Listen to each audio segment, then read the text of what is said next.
Hello, powerful one. Welcome to this edition of Inner Growth with Real Alchemy. Hey, I just want to thank you, my loyal viewers, and those of you who have subscribed to this channel. Thank you, thank you, thank you. I deeply appreciate you. And some time ago, a friend sent me a few lines that I should be adding to my videos. That is to say that every single YouTuber requests for, they do that call to action thing, say subscribe and all of that. I don't do it. And she felt I should be doing it. It's okay, but the truth is, I just believe that the most important thing for me on this channel is to pass across the information I need you to have. I don't think I should be pushing it and asking you people to subscribe, to share and all of that. I just imagine that if you love the video and it's something that appeals to you, you will share it.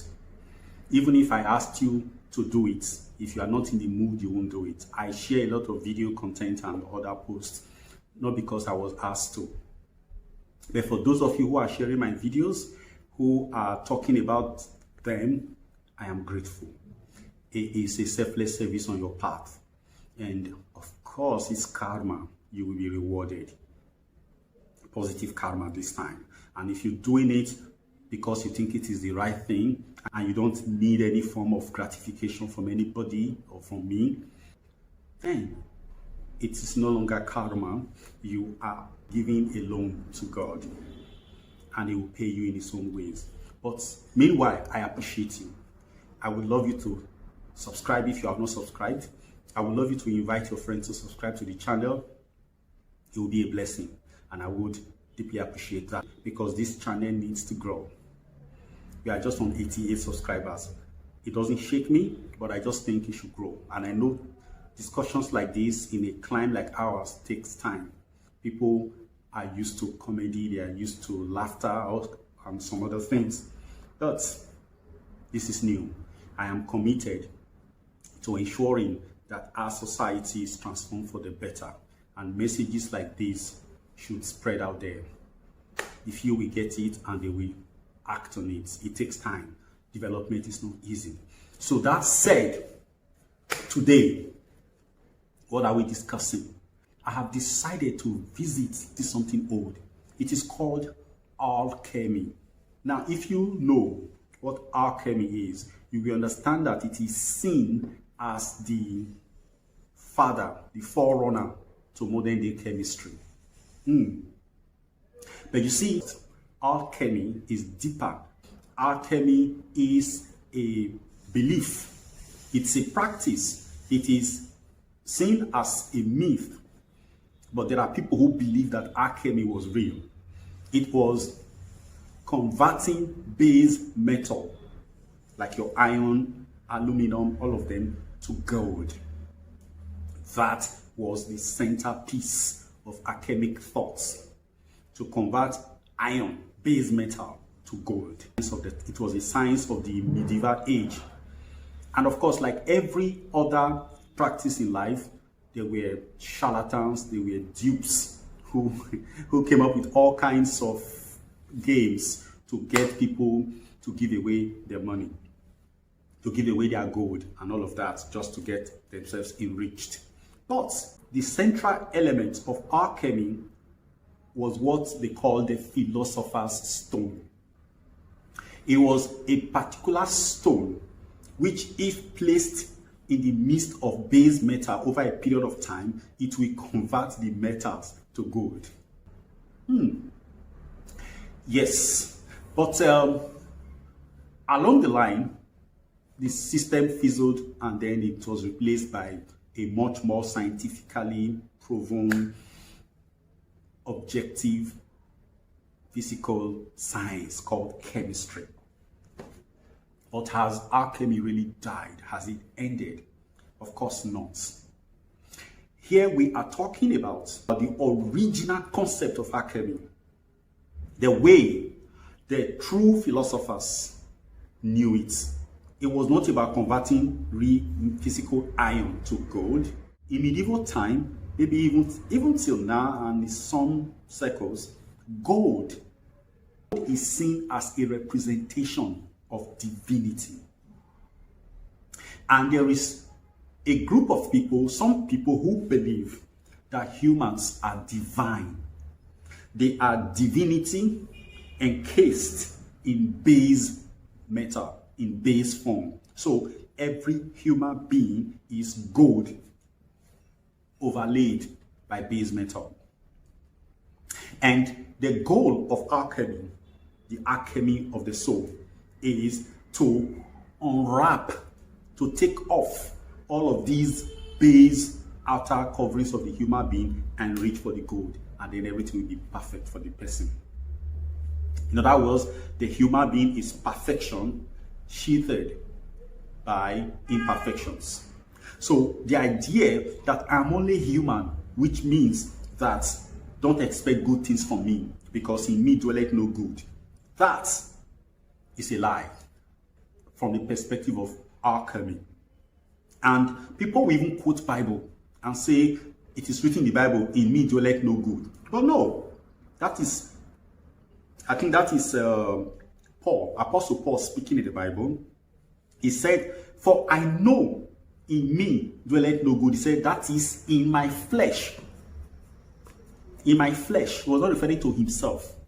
The physical body is earthly and it belongs to this place. It cannot be perfect because it is matter. But now, the human circumstance, the human environment is covered by matter. It is matter in various gradations. So, how do we get to the real elements of the whole matter? How do we become that perfection? The origin of our dissatisfaction that some people take to the extreme and make it greed is the fact that we are so vast. There is no way all the matter in the entire cosmos can satisfy a human being. Because the more matter the human being acquires, the hungrier the human being becomes for more. Why is there so much hunger? Because there's so much space in the human being. There's so much space to be filled, because all the oceans of this world, all the suns, all the stellar system, they are all inside the human being. The human being is the microcosm of the macrocosm. It is that entity that has everything and still appears to have nothing, and then longs for the things out there. So we are not satisfied because the real thing that satisfies us, we don't have it. We are going for the reflections of the things. Just imagine if you are in a state of danger and you needed companionship and you're walking down a tunnel at night. You need a human being, but what you see around you are shadows. Sometimes you might begin to see the thicker shadows as the one that is more. You'll be looking for the thicker shadows because you can't find a human being. You're looking for this semblance to the human being. So also is matter. Matter is a reflection of the substance. I don't know if I have talked about the phenomenon and the noumenon. The noumenon is the ageless. It is the timeless. It is the eternal. It is the indescribable, the unknown and unknowable. That which is above nature. It is not within nature. It's superior to nature. And the human being is an aspect, is a representation of the noumenon. But the phenomenon is the shadow cast by the light that falls on the noumenon. All right?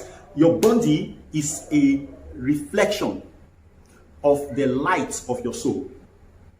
Your mind is a reflection of the light that falls on your universal being. You get it? So at the end of the day, none of these things is real. Okay? If you remove the substance from the lights, there will be no shadow.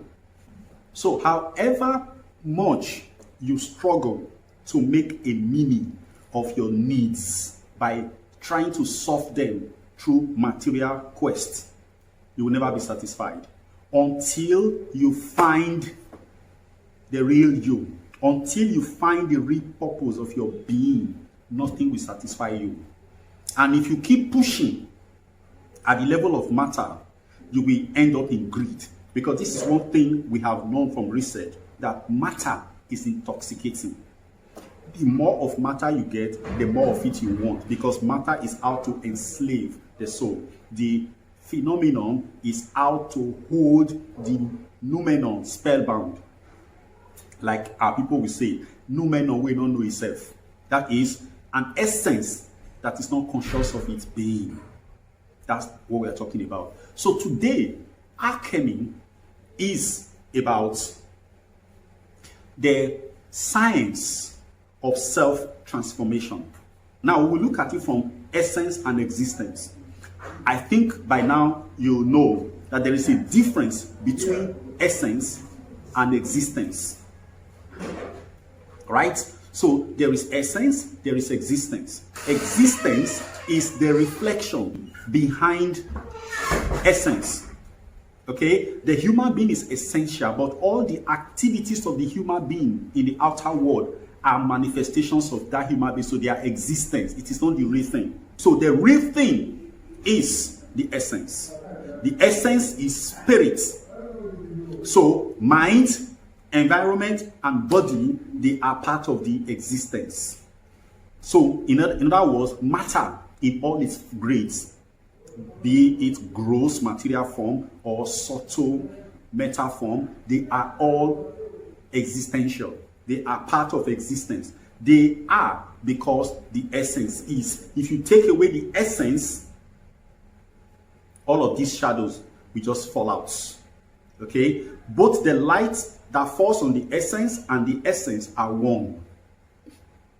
Okay? Now, the idea is that if the essence is the real thing, is the real deal, is the real humanity, why then does the human being run after existence, the material things? It is a conditioning. It is because in this space, it seems as if essence is not useful. That for essence to survive, it has to acquire, it has to stay and populate around existential elements. Food, all of that, you know them. Without them, you think you cannot survive. But that is a lie. It is deception. It is meant to cage you. This is where the element of self-control comes in.